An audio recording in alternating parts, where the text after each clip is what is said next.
नमस्कार, मैं कुसुम और आप देख रहे हैं राजस्थान धड़का न्यूज। कोटपूतली के हितों के लिए कोई भी बलिदान देने को तैयार, मुकेश गोयल। भाजपा विचारधारा से जुड़े कार्यकर्ता बड़ी संख्या में कोटपूतली के शरणम पैराडाइज में एकत्रित हुए।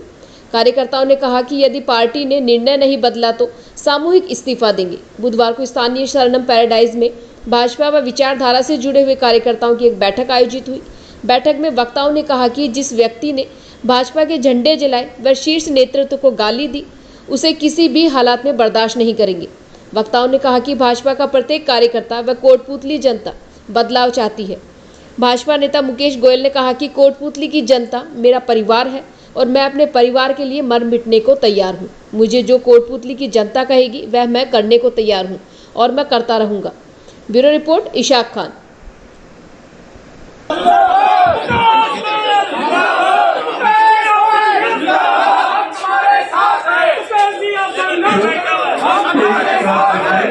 कोई भाई बन जाता है, एक साल तक धरने में लोग बैठे रहते हैं, तब भी यहाँ का जनप्रतिनिधि जाकर के बाहर को पूछने नहीं जाता है।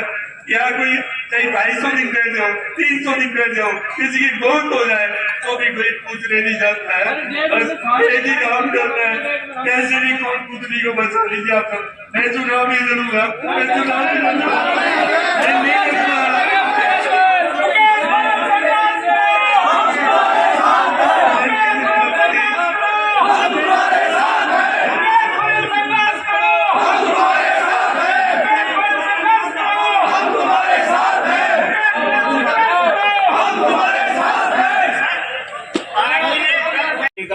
जब बेटा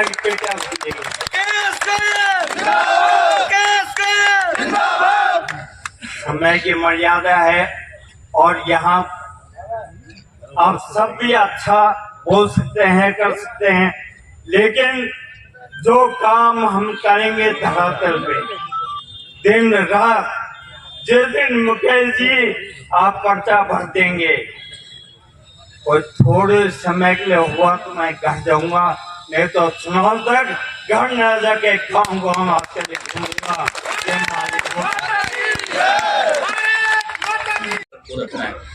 और इसके अंदर कोटपूतली के लोगों के पास विकल्प नहीं बचा है, कुछ तो हम सोचेंगे। तो मैंने कहा कि सब गांव के सब कार्यकर्ताओं की जिनकी मैंने 5 वर्ष सेवा की है, पहले उन सबसे पूछें कि मैंने कभी भी ये नहीं सोचा कोविड के अंदर भी कि मैं कोविड वाले रूम में जाता था। डॉक्टर केएल मीणा जी पीएमओ थे, उन्होंने मुझे मना किया कि आप मत आइएगा अस्पताल, लेकिन पूरे 1 महीने जब कोविड का दूसरा दौर आया, मैं बीडीएम से हिला नहीं। बीडीएम के हर वार्ड में उस मरीज को अगर ऑक्सीजन भी बीच में छूट गई तो भाग कर मैंने लगाई है, उसकी पीठ मैंने थपथपाई है। और वहां पर मैं मेरे साथ मेरे स्टाफ को नहीं रखता था कि मेरी वजह से कोई दूसरा कोविड की चपेट में ना जाए। जब गायों में लंपी आई तब भी मैंने कहीं पीठ नहीं दिखाई। मैं हर वक्त कोटपूतली के साथ खड़ा था, खड़ा रहूंगा और आगे भी रहूंगा, चाहे भले ही मैं चुनाव ना लड़ूं। मेरा आप लोगों से एक ही निवेदन है, मुकेश हमें गोयल जिंदाबाद, मुकेश गोयल संघर्ष करो, हम तुम्हारे साथ हैं, हमारा नेता कैसा हो, हम सबको मिलकर के यह सोचना है कि इस कोटपूतली को हम कैसे बचाएं। इस कोटपूतली के अंदर कोई अच्छा व्यक्ति कैसे आगे बढ़े और इसका नेतृत्व करे कि आने वाले समय के अंदर तमाम जो सपने हमने अभी तक देखे वो कैसे पूरे हों। मैं कोई ऐसा नहीं कि मेरे को चुनाव लड़ाओ, ये समिति आप बना रहे हो, लोगों की राय आप लीजिए, गांव जाइए, जल्दबाजी मत कीजिए, समय बहुत है। आप एक दिन में कहोगे, सब कहोगे तो मैं तैयार हो जाऊंगा, आपके लिए मैं त्याग कर दूंगा। आप कहेंगे मरना है तो मर जाऊंगा। मेरे सिद्धांत में नहीं है कि मैं पार्टी का विरोध करूं, लेकिन मैं कोटपूतली परिवार के लिए जीऊंगा, मरूंगा, चाहे मुझे पार्टी छोड़नी पड़े, लेकिन मैं जीतने के बाद भी पार्टी में जाऊंगा। मतलब कुल मिलाकर पार्टी मेरी आत्मा है, भारतीय जनता पार्टी और उसके नेता मेरी आत्मा है। मैं उससे अलग कभी जीवन में नहीं हो सकता हूं, लेकिन कोटपूतली को कैसे बर्बाद होने दूं, कोटपूतली कैसे पिछड़ जाए, यह भी मुझे बर्दाश्त नहीं है। ये पूरा परिवार मिलकर के जो कहेगा, यह समिति जो कहेगी कि जिसे भी व्यक्ति को आगे में कूदना है वह लड़ेगा, जीतेगा। और मैं यह भी विश्वास दिलाता हूं कि यह कमेटी आप सब लोग गांव में चर्चा कीजिए और गांव में बात कीजिए कि जिस भी व्यक्ति को हम लड़ाएंगे। ऐसे हमारे साथी बहुत से, आज महेंद्र सैनी भी भाई तैयारी कर रहा था, यहाँ आया और अच्छे मन से समर्थन दिया। महेंद्र भाई, ये पूरी कोटपुतली की जनता आपको भी लड़ाएगी, तो मैं जी जान से आपके साथ हूँ। और जिसको भी लड़ाएगी का खाना वो लड़ाए, लेकिन वह व्यक्ति मंजूर नहीं है जो पार्टी को गाली बकता है, पार्टी के झंडे जलाता है। न वह व्यक्ति हमें मंजूर है जो कोटपुतली को सदैव नाग बन करके डस रहा है। अनेक उदाहरण है उसके, जिसमें इस कोटपुतली को मुझे फोन किया होगा तो मैं उठ करके गया। मेरे घर वाले भी मुझसे कहते थे ऐसी क्या नेतागिरी है रखा है। मैंने कहा रात को 2 बजे कोई फोन कर रहा है तो इस आशा से कर रहा है कि कोई मेरा फोन उठाएगा और आएगा। अनेक ऐसे अवसर भी आए जब राजेंद्र यादव के कार्यकर्ताओं ने भी मुझे फोन किए और ये कहा कि मेरा नेता फोन नहीं उठा रहा है, तब मैंने आपकी आशा लगाकर फोन कर लिया, भाई साहब मेरी मदद करोगे। मैं उठ करके अस्पताल गया हूँ। जी मैंने ये नहीं देखा कि वह किस पार्टी का कार्यकर्ता है, किस समाज का कार्यकर्ता है। मैंने सेवा करने में कोई कसर नहीं छोड़ी। और दिल में जब काम करते करते एक चीज समझ में आई कि सेवा के लिए ताकत की जरूरत है। जब अस्पताल के अंदर मैंने एक ऑटोमेटिक रसोई बनाने की बात की, एक भामाशाह को लेकर आया, कलकत्ता से 1 करोड़ रुपए लगाकर रसोई बनाएंगे। ये मोरती राम जी से मैं मिला कि हम एक रसोई बना करके यहाँ मरीज के अटेंडेंट को रोटी उपलब्ध कराएंगे, भोजन उपलब्ध कराएंगे। कई बार ऐसा मर्तबा हुआ कि मरीज को भोजन पहुंचाने के लिए गांव का एक कार्यकर्ता, गांव का एक भाई मोटरसाइकिल से भोजन देने आ रहा था, शाम को एक्सीडेंट हुआ और मर गया। भोजन नहीं पहुंचा पाया। केवल एक भोजन भिजवाने के लिए 100 रुपए का पेट्रोल जलाना पड़ता है। मेरे दिमाग में आई कि एक रसोई हम खोलेंगे और यहाँ पर मरीज और उनके परिवारजन को भोजन यही मिल जाए, इसकी चिंता की। तो एक भामाशाह को तैयार करके जब मैं वहां पहुंचा और उनको एक एप्लीकेशन दी तो उन्होंने कहा कि कल बताएंगे। दूसरे दिन उन्होंने हमें कहा कि राजेंद्र जी ने मना कर दिया, ये रसोई नहीं खुल सकती। पहले तो आप ये तय करके लिखो कि इसका उद्घाटन वही करेंगे, इस पर पट्टी उनकी लगेगी। वो भामाशाह ने मना कर दिया। तब मुझे समझ में आया कि सेवा के लिए राजनीति की चाबी, राजनीति की ताकत बहुत जरूरी है। ये मुकेश गोयल को चुनाव लड़ने का कोई शौक नहीं था, मैं सेवा करने की तरह कुछ हूँ तो राजनीति। और आज भी मैं बार बार ये कहूंगा, भले ही आप सारे लोग मुकेश गोयल के नारे न लगाए, हमें तो केवल एक काम करना है कि इस कोटपुतली को कैसे बचाना है, इस कोटपुतली के लोगों को कैसे जिंदा रखना है कि कल न काश ऐसा नहीं हो जाए कि वह व्यक्ति जिसके हम दर्द से पीड़ित है वही जीत के चला जाए और जीतने के बाद सत्ता के मद में फिर यही कहता रहे कि तूने वोट नहीं दिया, तुमको धक्के लगवाता रहे। इस कोटपुतली को हम कैसे बचा सकते हैं, इसकी चिंता करने की जरूरत है। मैं कोई चुनाव लड़ने के इरादे से आज कार्यकर्ताओं ने ये मीटिंग बुलाई, मैं मना कर रहा था कि भाई चुनाव लड़ने का इरादा नहीं रखना चाहिए, मैं पार्टी का सच्चा सिपाही हूं। लेकिन सबने कहा बनाए और कैसे इस कोटपुतली को इस भ्रष्टाचार के पंजे से मुक्त कराएं। पिछली बार चुनाव लड़ा और आप सबने बहुत स्नेह दिया, पार्टी ने मान सम्मान दिया। इस बार पूरा कोटपुतली चाहता था कि हम इस कोट का टिकट के आकांक्षी थे, पार्टी में काम करने वाला व्यक्ति ये चाहता है कि पार्टी मुझे अवसर दे, मैं विधायक बनूं, इस कोटपुतली की सेवा करूं। और अलग अलग जाति के मेरे साथ में शंकर जी कसाना, यादराम जी जांगल, भाई महेंद्र सैनी, करीब 14 लोग टिकट मांग रहे थे। और अचानक से एक ऐसी घोषणा हो गई जिससे पूरा मन व्यथित हुआ और कोटपुतली का भी हर व्यक्ति रोने लगा। जब मैंने लोगों के आंसू देखे तो मुझे लगा कि वास्तव में यह निर्णय पार्टी ने गलत कर दिया।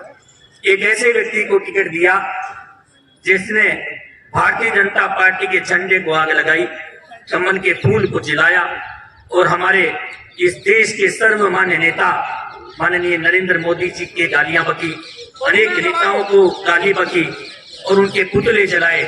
ऐसे व्यक्ति को कैसे चूक हो गई कि भारतीय जनता पार्टी का निर्णय ऐसे व्यक्ति को हो गया जिसने सदैव भारतीय जनता पार्टी के आगे रोड़े अटकाए। चुनाव लड़ा, कोई बात नहीं, बागी होकर के, लेकिन दोनों बार जमानत जब्त हुई। कैसे ये चूक हुई? भारतीय जनता पार्टी के बड़े नेताओं को मैंने कहा कि इस निर्णय से प्रत्येक कोटपुतली के लोगों को और हम सबको ठेस लगी है, कैसे हम इस कोटपुतली को बचाएं। और पिछले 5 वर्ष में तो लगातार यह कोटपुतली राजेंद्र यादव के दंश से पीड़ित है। प्रत्येक व्यक्ति उसने क्या नहीं किया। ये नरेंद्र यादव जी जिला पार्षद हैं, पिछले ही दिनों 1 महीने जेल में भिजवाए, छोटा सा झगड़ा हुआ, ऐसे हजारों लोगों को 151 में बंद कराने का काम, झगड़ा कराने का काम, हमारे परिवारों को बांटने का काम, किराएदार मकान मालिक को लड़ाने का काम, बिल्डिंग तोड़ने का काम, इस कोटपुतली को तहस नहस करने का काम यदि किसी ने किया तो राजेंद्र यादव ने किया। और आज इस कोटपुतली को भी यदि कलंकित किया तो राजेंद्र यादव ने किया। कि आज ईडी का छापा पड़ता है, इनकम टैक्स का छापा पड़ता है, तब हमारा शर्म झुक जाता है कि जिस व्यक्ति को हमने यहाँ का जनप्रतिनिधि बनाया बच्चों का निवाला खा जाता है। और आज फिर इस कोटपुतली का दुर्भाग्य समझिए कि कांग्रेस में मुझे जब जीतती नजर आती है तो मैंने सोचा कि ये जिम्मा हम सब लोग मिलकर के उठाएंगे, इस निर्णय का विरोध करेंगे कि इस निर्णय से पार्टी जीतने वाली नहीं है। और मैंने ये फैसला ऊपर लोगों को बताया, लेकिन मैंने यह भी सब लोगों से कहा कि पिछले 10 वर्ष के अंदर मैंने कोई सेवा करने में कसर नहीं छोड़ी। कोटपुतली को पिछड़ने का और लड़ाने का काम किया है। कोटपुतली के उसको पंजे से हमें मुक्त कराना है, यही सबसे बड़ा विषय है, चिंता का विषय है। बाकी भले ही एक मुकेश नहीं 2 मुकेश का बलिदान हो जाए, चाहे मैंने कितना ही काम किया हो, वह उस काम का प्रतिफल केवल राजनीति के अंदर विधायक बन करके नहीं मिलता है। जब कोटपुतली के 100 लोग सफल हो जाएंगे, जीवन में नौकरी पा जाएंगे, इस अस्पताल की व्यवस्थाएं सुधर जाएगी, इलाज के लिए जयपुर नहीं भागना पड़ेगा, इस अस्पताल के अंदर एक्सरे की मशीन 24 घंटे चलती रहेगी, इस अस्पताल के अंदर इलाज लोगों का तुरंत होता रहेगा, लोग मरेंगे नहीं, लोग जिएंगे। हमसे सबसे बड़ा काम होता है। मैं जीवन में जो बात सबको कहता हूँ कि आदमी बच्चों को पढ़ाने के लिए कभी कर्जा नहीं लेता है, आदमी बेटी की शादी के लिए कर्जा ले लेता है, साहूकार के अपना गहना भी रख देता है। आज किसान की बात बता रहा हूँ। लेकिन जब घर का कोई एक आदमी बीमार हो जाता है, अपनी जमीन में मर रहे हैं और 10 वर्ष से इतना ताकतवर व्यक्ति इस अस्पताल को सुचारू रूप से चालू नहीं कर पाया, और जब भी मैं वहां जाता हूं तो बस एक ही अंबार देखता हूं कि आया और मरीज जयपुर, आया और मरीज जयपुर। तब दर्द होता है जब लोग वहां मरते रहते हैं और हमारा जिसकी जिम्मेदारी है वह व्यक्ति कुछ नहीं कर पाता है, करता ही केवल धन कमाने की लालसा उसे आगे बढ़ाती रहती है। आज भले ही मेरे पास कुछ नहीं हो, सब करें, और वास्तव में मैं आपसे कह रहा हूं कि अगर चुनाव किसी को भी लड़ाओ तो ये जनता ही लड़ाएगी। न तो मेरे पास भी पैसा है, न और किसी के पास पैसा है, और केवल ये तन है और पूरा समय है। ये मरूंगा जब तक कोटपुतली को समय देता रहूंगा, मेरा तन देता रहूंगा, ये मेरा आपसे वादा है। लेकिन आज भले ही हम हो सकता है कि कुछ गाँव से लोग नहीं पहुंचोगे, लेकिन बड़ी तादाद में आप सारे लोग आए। मेरा तो आपसे यही कहना है कि आप सब लोग अपने अपने गांव में चर्चा करें, पूरी पानी को मजबूत करें, इस कोटपुतली को कैसे बचाना इसकी चिंता करें। और यह कमेटी बनाने का जो सुझाव आया है ये मुझे भी ठीक लगता है। आप सब लोगों को ठीक लगता है क्या? ठीक लगता है। बढ़िया कमेटी बनाकर कुछ 5-6 दिन के अंदर सारा निर्णय कर लें। मेरे से योग्य व्यक्ति को हम लड़ाकर इस कोटपुतली को बचा सकते हैं, मैं उस पर भी सहमत हूँ। किसी को भी लड़ाएं, लेकिन लड़ाएंगे हम सब लोग मजबूती से। और मैंने जो सेवा करने में यदि कसर छोड़ी हो तो उसके लिए मुझे भी आप माफ कर देना। आज मुझे एक कार्यकर्ता मिला और एक भाई, मैं बाजार में से जा रहा था, अचानक रोका और केवल रोने लग गया। उसको रोकते रोते मैंने चुप कराया, मैं भी रोने लग गया। हमारे पास कोई ऐसा रास्ता नहीं था कि कैसे हम उसको ढाढ़स बता सके, और यही चीज मैं ऊपर भी सब लोगों को कह चुका हूँ। लेकिन मैं तो यही हूँ कि आप जो लोग आदेश करेंगे मैं उसकी पालना करूंगा। चुनाव लड़ना होगा, आप कहेंगे मैं लड़ूंगा, लेकिन लड़ेंगे और जीतेंगे, ये सबसे बड़ा ध्येय होना चाहिए। और आप सब लोग जो कहेंगे मैं करूंगा। मैं पुनः आपसे बस यही बात करूंगा।